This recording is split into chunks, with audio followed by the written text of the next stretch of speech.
fazer a análise do artigo da disciplina de tópicos avançados em mineração de dados, do professor Tiago Faleiros. No nosso grupo sou eu, Leomar Leite, e o Mário Sérgio. O artigo que nós escolhemos para falar é o artigo The AI Risk Repository, a Comprehensive Meta Review Database in Taxonomy of Risks from IA. Ele é um artigo bastante relevante, né? É um artigo do MIT, dos Estados Unidos, onde teve um time de vários pesquisadores, né, que estão aí na foto. São pesquisadores de diversas áreas, né, e de bastante relevância. O nosso trabalho vai seguir essa agenda, né, falando da contextualização do problema de pesquisa, a motivação e relevância, o objetivo da pesquisa, questões de pesquisa e hipóteses, indicar as referências, né, que eles estudaram, os métodos de pesquisa, os algoritmos que foram utilizados, os experimentos realizados, né, os dados também, e como esses resultados foram mensurados e direções futuras também que o trabalho ali orienta, e uma avaliação geral do artigo. Então, os autores do artigo, né, os autores principais são o Peter Slattery, né, que ele é um doutor, né, em sistemas de informações, e ele pesquisa, né, como as organizações estão respondendo a riscos, né, ele possui uma grande experiência ali em pesquisas qualitativas, quantitativas e revisões literárias. Tem o Alexander também, que é doutor em psicologia social, ele usa métodos, né, de ciência comportamental aplicada e ciências sociais para atender esses desafios complexos, incluindo governança e inteligência artificial. O Michael Nottel, né, que ele tem uma experiência em revisões sistemáticas, uma vasta experiência, né, em meta-análise. Tem o James Graham, que ele é bacharel em ciências psicológicas, e ele também tem estudos, né, de classificação e riscos de inteligência artificial, e também trabalha no desenvolvimento e regulação também de IA. O artigo também teve vários colaboradores, né, de diversas áreas, né, o Risto, que ele é um doutorado pela Kew Levin, ele pesquisa ali a avaliação e mitigação de riscos sistêmicos. Tem o James, né, que é da área de engenharia, o Soros Pur, que também é da área de engenharia e machine learning, a Stephen Casper, que é bacharel em estatística pela Harvard, e também doutor em ciência da computação, o Nate Thompson, também que é doutor em administração e políticas públicas pela Berkeley, e também tem mestrado em ciência da computação e estatística, e a Emily, que é bacharel em psicologia. Então, sim, são pessoas de diversas áreas que atuaram nesse projeto, desse artigo, de bastante conhecimento e relevância também no assunto. Falando mais da contextualização do problema de pesquisa, né, o artigo ele trabalha focado ali na questão de riscos, né, inerentes à inteligência artificial, que preocupam hoje a sociedade como toda, né, tanto a academia quanto empresas, próprios governos, né, e a população. No trabalho, eles fazem a identificação de 4.000 incidentes, né, envolvendo IA, e também colocam que não tem classificações hoje padronizadas e coerentes ali, relativas a riscos de IA e como que eles podem ser identificados e mitigados, né? Então, não tem uma classificação padronizada. E aí, falando um pouco mais dos incidentes, né, o trabalho, ele parte ali de diversos relatórios de incidentes, né, que eles contabilizaram isso em 869 incidentes analisados e categorizados, que vão ser falados mais à frente, os domínios, né, como eles categorizaram isso, o Mário vai estar explicando isso. E também dá para perceber que houve uma crescente aí nos últimos anos nessa quantidade de riscos aí, incidentes, né, relacionados à inteligência artificial. Falando um pouco mais das empresas, pegando esses riscos e fazendo uma proporção ali percentual por empresa, né? Tem uma grande parte que são empresas desconhecidas, mas a gente tem empresas também conhecidas, como a Meta, né? Como a OpenAI, né? Recentemente, ChatGPT, e também mostra outro gráfico na linha do tempo aí que isso cresceu muito nos últimos tempos, mostrando a relevância desse problema de pesquisa. Então, a motivação também, não existia, as taxonomias que existiam até então, elas estavam desconexas, né? Às vezes ela tratava de assuntos muito, muito específicos, e não se conversavam, né? Então, eles têm a relevância de tentar montar uma estrutura comum, né, que sirva ali para políticas públicas, auditorias, e que os projetos de IA já nasçam, né, com essa avaliação de riscos, e aí eles visam criar essa estrutura, uma estrutura compartilhada, né, que possam ser alimentadas, e eles também partem de dois autores aí, que é o Conform Curruin e o Miller, né, que eles falam da gênese, né, da tradição os pré-requisitos, né, para uma pesquisa, e que também os trabalhos mais frutíferos, né, são aqueles que têm conceitos chaves acordados, taxonomias já definidas, né, para que você possa evoluir na pesquisa. Os objetivos da pesquisa é criar um repositório, né, de riscos de inteligência artificial, um repositório abrangente, a gente vai falar mais à frente, é um repositório que está disponível hoje, né, com a conclusão do trabalho, para qualquer um que queira acessar e utilizar. Eles partem também de duas taxonomias, né, uma causal, tem mais a ver com entidade, intencionalidade, tempo, e também a taxonomia de domínios, né, que ele organiza isso de uma forma muito didática ali e promove uma base comum para pesquisas, né, políticas e auditorias sobre riscos de IA. A pergunta central, né, de forma sintetizada ali do que a gente pôde entender no trabalho, era construir uma estrutura abrangente e útil para classificar e entender os riscos de IA, né, se era possível construir, né, que era a pergunta. E a hipótese era uma síntese, né, dessas taxonomias existentes, complementada por uma revisão sistemática, porque eles avaliaram diversos autores, né, artigos ali, e uma consulta também especialistas, né, e gerar uma estrutura robusta que possa ser reutilizável nos outros projetos de inteligência artificial. Então, a proposição de taxonomia de risco, né, eles partem de uma revisão sistemática, que tem mais de 17 mil documentos, que o Mário vai detalhar mais à frente, e aí no primeiro estudo de agosto foram incluídos 43 documentos desse, e depois ampliado para 65 documentos.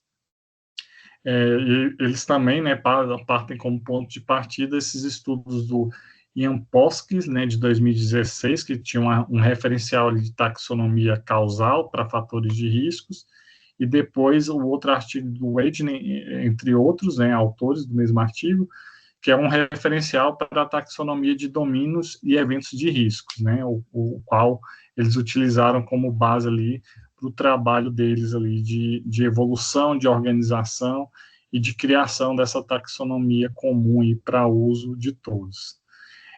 Agora eu vou passar a palavra para o Mário, que vai seguir aí na explicação do resto aqui do conteúdo. No final eu Então, vou dando continuidade ali, na questão de modelos e algoritmos e métodos de pesquisa também, eles utilizaram, né, nesse trabalho a abordagem do Best Fit Framework Synthesis, né? Essa abordagem, né, ela é uma combinação, né, de dois métodos utilizados em pesquisa sistemática ali, que é a síntese de estrutura, né, no qual os conceitos são codificados contra uma estrutura existente, né, e da síntese temática, né, uma outra abordagem onde os conceitos são analisados de forma iterativa, né, iterativa buscando melhorar a taxonomia, né, ou a construção, a estrutura pré-existente, né. É, pode passar. Acho que eu vou. Isso. É, essa aqui essa framework síntese, né? Ela é uma boa prática, né? Aplicada ali pela Cochrane, que é uma instituição ali que ela tem melhores padrões de realização de pesquisa sistemática, né? Então, esse aqui é um comparativo, por exemplo, entre o framework síntese, né, e o framework e o best fit síntese, framework síntese, né? Nesta última, né, o trabalho ele é feito basicamente partindo, né, de instrumentos, de documentos publicados na literatura, né, e uma boa medida, né, de quão adequada ficou essa nova classificação é de que o framework ele explique, nesse novo framework proposto, ele explique mais que 50% dos dados, né, dos dados de treinamento. Ainda em métodos, em modelos utilizados, o trabalho ele utilizou machine learning para a seleção de documentos, né, de documentos. Foi utilizada a ferramenta As-Review, que é uma ferramenta na qual ela recebe, né, documentos de texto, e aí você pode selecionar determinados documentos que te interessam e documentos que não te interessam, e isso é uma prévia, é uma variável target. Então, essa ferramenta ela serve, né, para selecionar documentos utilizando um algoritmo de machine learning que você previamente especificou, né?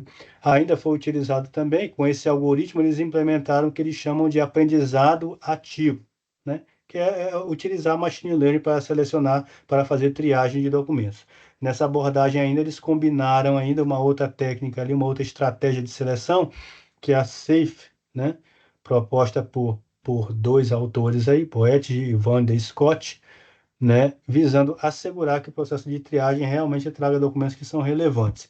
E essa seleção ela tem umas três fases ali que são seguidas, né, que é de selecionar o conjunto de dados aleatório, né, que vai ser a base do treinamento, aplicar o aprendizado ativo, né, que é o uso do machine learning para fazer a triagem, né, com um determinado ponto de parada, alternar o modelo de aprendizado e filtrar registros adicionais, né, aplicando interrupção também, e avaliar a qualidade do procedimento posteriormente.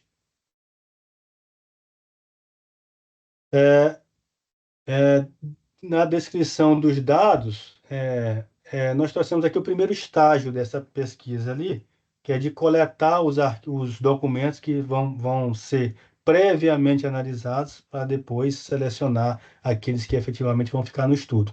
Então, foi utilizada uma regra lógica aqui de busca, né, uma string de busca, que tem instrumentos ali, elementos, né, de textos com a inteligência artificial generativa, né, taxonomia, framework, né, risco, e também limitando a textos em inglês, né? Essa mesma string de busca, ela foi executada para vários databases, né? A exemplo do Social Science Research Network, né? E toda essa busca foi realizada em 4 de abril de 2024. Né? Pode seguir? Aqui tem um diagrama, né, da seleção dos documentos. Então, a equipe ela partiu ali, né, de 17 mil documentos, né, a partir da aplicação de critérios de seleção, de filtros de seleção, utilizando, né, o As-Review, eles chegaram a cerca de 91 artigos. Todos esses artigos foram analisados na íntegra, né, e aí, então, eles excluíram 48 e mantiveram 43 artigos que têm alta relevância ali para o estudo, conforme critérios definidos pelos autores.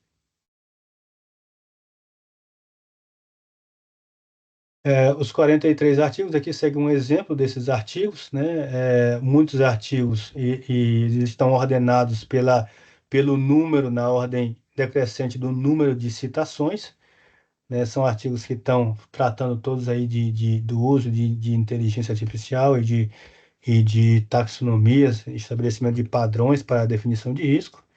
né, boa parte, maioria desses artigos, desses 43 artigos, né, são artigos dos Estados Unidos e da China, né, seguido do Reino Unido e Alemanha, né, tem artigos também do Brasil, mas é isso aí, pode seguir.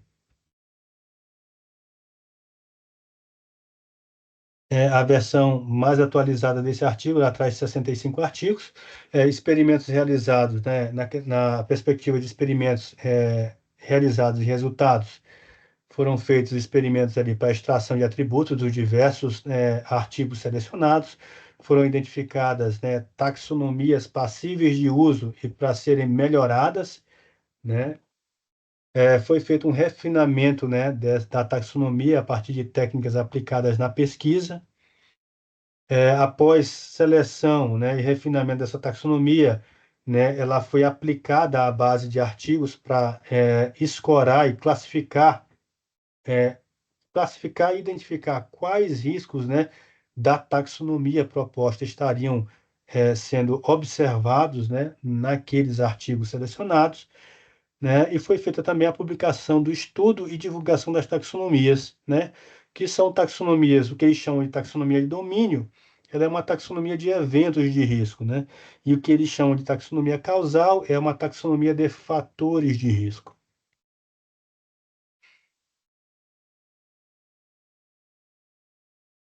É, Aqui nós temos aqui, ainda na linha de experimentos realizados e resultados, temos a questão da entrega, né? Quais foram as entregas dessa pesquisa? Então, nós temos ali a elaboração de documentos da pesquisa, versões de agosto de 24 e atualização para março de 25. Tem a elaboração da taxonomia causal, que é uma taxonomia de fatores de risco. Tem a elaboração da taxonomia de domínio, né, que é uma taxonomia de eventos de risco. Tem a elaboração de um vídeo com orientações para entendimento da taxonomia e melhor uso. E tem a publicação também dos produtos desse estudo, né, no portal MIT Risk Repository, né? E aí, além disso ainda, eles aplicaram essa taxonomia para fazer o monitoramento de incidentes envolvendo inteligência artificial, né? Então aqui tem a taxonomia causal, ou a taxonomia de fatores de risco, né, no que diz respeito à entidade que é envolvida no risco, ele tem a entidade pode ser a IA, né, quando o envolvido ali, né, o provocador ali do incidente foi uma IA, temos um humano, né, a questão do humano, quando o humano é que está provocando a situação, e tem a situação de outros quando não foi possível definir qual agente, se for um humano ou uma IA é, envolvida no acidente. É, Na questão da o intencional é a questão se aquele incidente, né, ele foi intencional ou não intencional. E no order se não foi possível identificar o que que é, se foi intencional ou não.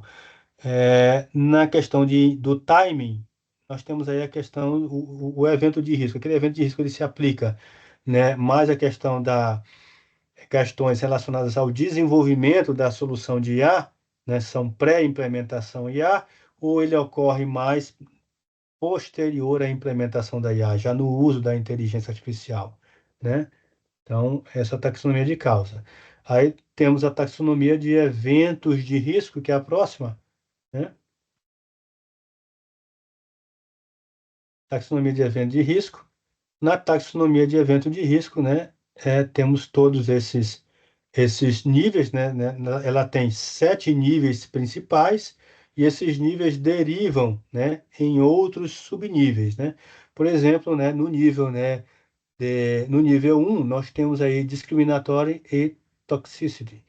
Discriminação e toxicidade, né? Conteúdo tóxico, por exemplo, né? Esse conteúdo ele deriva ali nos itens 1.1, 1.2 e 1.3, né? Isso ajuda a qualificar. Então, todos esses itens aqui eles têm uma descrição resumida, que é essa nomenclatura do item, e tem uma descrição específica para que o usuário possa ter condições de classificar adequadamente o evento que ele observou. Observou o evento, busca o enquadramento na taxonomia, né? Pode passar, Neymar. Aqui está um resumo com a descrição né, com a descrição completa, né? Isso aqui pode ser baixado o documento lá da página, né, do MIT, do portal do MIT, que tem essa documentação mais clara, né? Né? E aqui foi a questão, né, de como os resultados foram avaliados, né?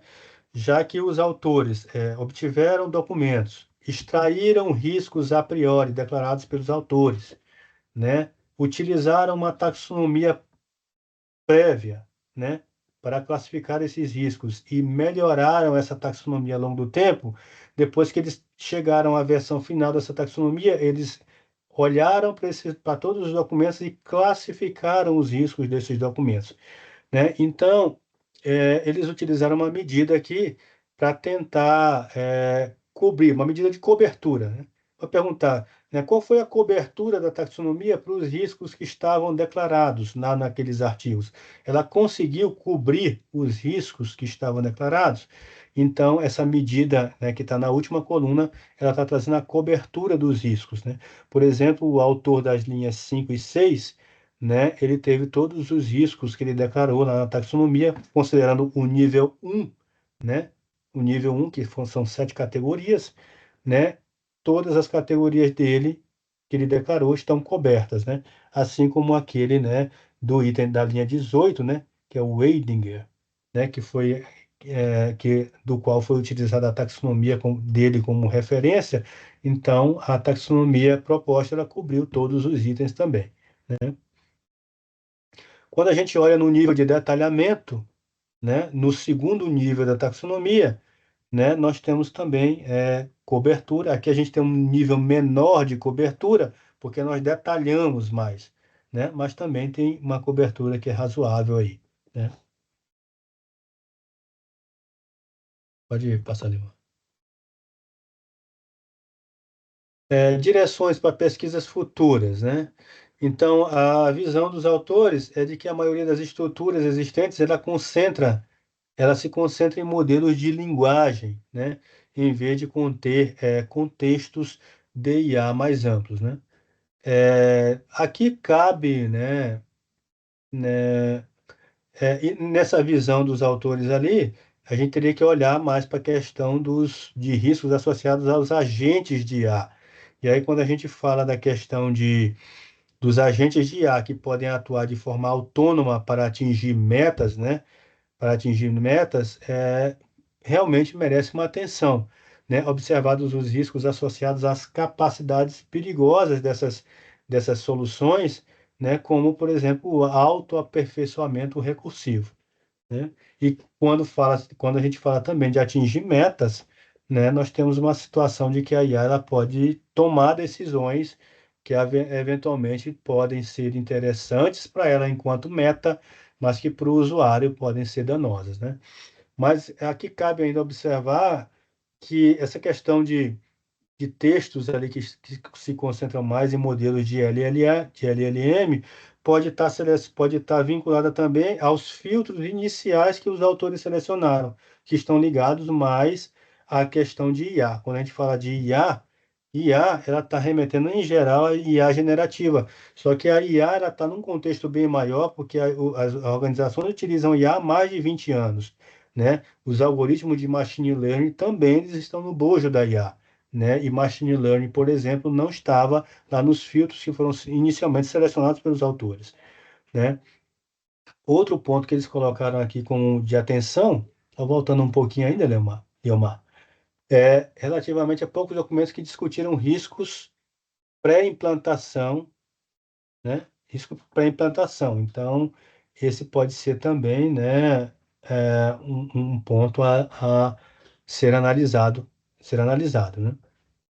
É, apenas alguns artigos também, né, estavam discutindo a questão de bem-estar e obrigações ou direitos, né, para IA, né?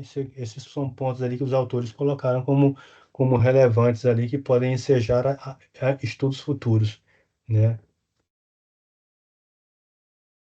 É, na questão da avaliação aqui, da pesquisa, né? Já que foi feito todo esse artigo aqui, nós vemos que esse estudo é um estudo relevante porque ele está associado com o gerenciamento de riscos, né? E o gerenciamento de riscos, ele é feito num alto nível quando as organizações conseguem claramente se comunicar em termos de risco. Então, quando você cria uma taxonomia, né, e essa taxonomia ela é reconhecida pela instituição, né, reconhecida dentro da organização, então as pessoas conseguem se comunicar melhor, conseguem fazer um gerenciamento de risco, conseguem trazer fluidez ao gerenciamento de riscos e conseguem aplicar métodos quantitativos para mensurar o risco, né? Como, por exemplo, aqui eles utilizaram, já estão utilizando essa taxonomia que foi desenhada, que foi proposta, para monitorar os incidentes de risco. E aqui a gente observa, por exemplo, quando a gente olha do lado esquerdo, são todos os eventos, né? Todos os incidentes, né? Estatísticas de todos os incidentes por nível da taxonomia, pelo nível 1 da taxonomia, né? E quando a gente olha aqui para o lado direito, né, a estatística dos incidentes do ano de 2024, né? Então a gente observa, por exemplo, um aumento significativo ali na questão de atores, né, de atores maliciosos, né? Uma concentração de aumento aqui de 18% para uma concentração de 38%. Essa concentração também ela aumenta quando a gente olha a questão da má informação, né? Que aumentou aqui de 10,6 para, voltando um pouquinho, para 18,4, né? Então, tendo essa perspectiva aqui, o gestor de riscos consegue verificar o que está aumentando, o que está diminuindo e consegue também orientar, dar inputs para a alta administração e levar a situação para a alta administração para tomar melhor tomada de decisão. Pode seguir, Neumar? Risk, na questão de classificação de risco, ainda olhando o monitoramento desses incidentes no nível 2 do risco, né? Com um nível maior de detalhe, né? Aí a gente observa aqui, né? Do lado esquerdo, nós temos a distribuição de frequência por valores absolutos. Do lado direito, a distribuição de frequência por valores, né? Olhando aqui, a composição total, né? A composição total, equalizada, né, de forma equalizada. Se a gente pegar e detalhar, se nós detalharmos aqui no ano de 2024, né, o que foi os incidentes do ano de 2024, a gente consegue fazer um detalhamento ali e observar, por exemplo, mais um evento de risco. Mais um enter aí, Leomar, né? Então, nós podemos olhar um incidente, por exemplo, do ano de 2024, classificado, o incidente 634, né, classificado no item 4.3 da taxonomia, ele é um item que foi notificado na TV, pode passar mais um pouco.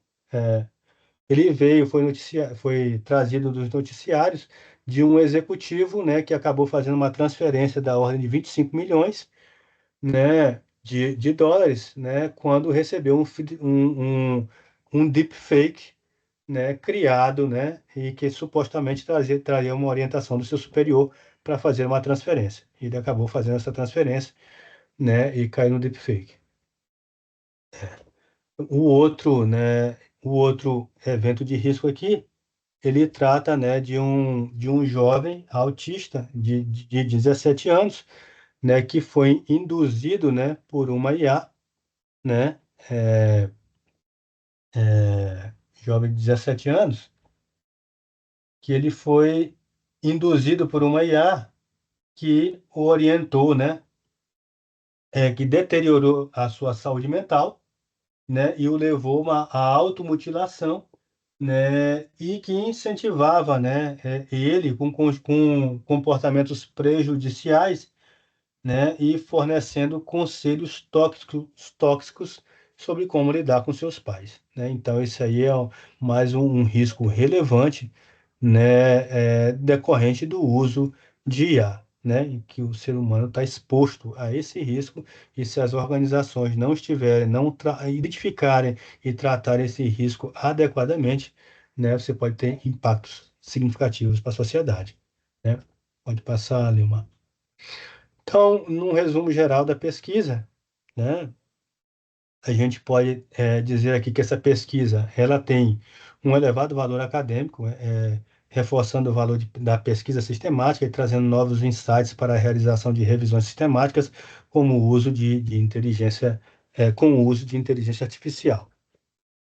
A outra questão também que a gente avaliou, né, da pesquisa, que ela é um tema de atual, né, de alto impacto, né, tá todo mundo vivendo essa questão de uso, né, de LLMs aí o tempo todo, né, várias sendo lançadas, e ele propõe um framework de classificação de riscos que ele pode ser aplicado em qualquer um dos projetos de inteligência artificial, auxiliando ali as empresas, gestões, instituições Uhum. a olharem para isso e darem importância para isso.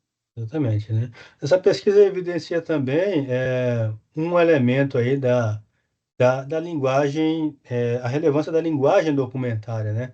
Uma ferramenta da ciência da informação cujo uso já é feito aí em áreas como a contabilidade, a biologia e a medicina, né? Há séculos, né?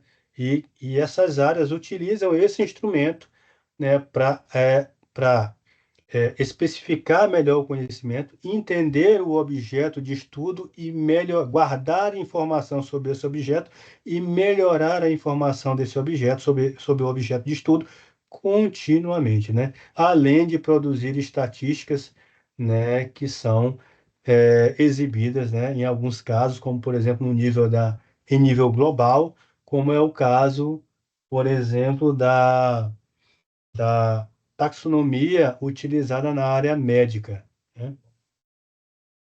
E, por fim, Que né, é, que é a CID, né? A CID, a taxonomia utilizada pela área médica, né? No qual todos os médicos se comunicam, né, sobre a mesma visão de risco em todo o mundo.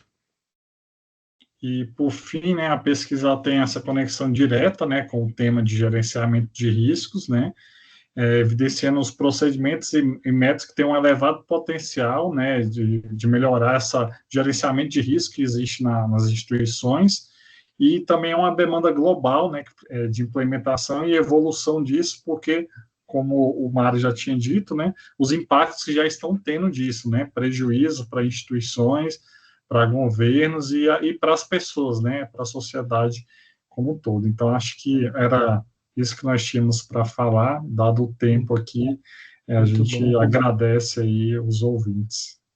Muito bom, Leomar. Só colocando só uma complementação ainda, né? Por exemplo, né, há o Enterprise Risk Management é uma abordagem de gerenciamento de riscos ali, e essa abordagem ela tem sido requerida, né? Tem sido requerido, o gerenciamento de riscos corporativos, ele tem sido requerido por diversos governos e instituições para melhorar o gerenciamento de riscos, né?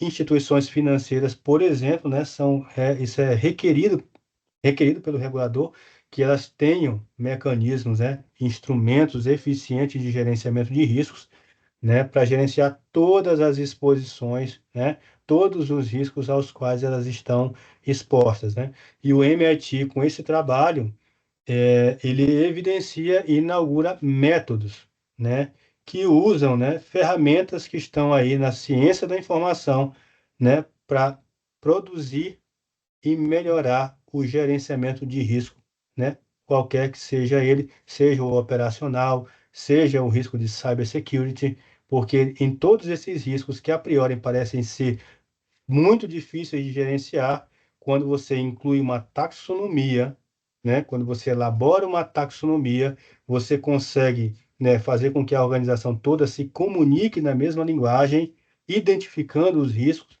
né? Você consegue disseminar, né, a visão de risco em toda a organização e você consegue também medir, né, e mensurar e orientar a alta administração no sentido da mitigação dos riscos, né?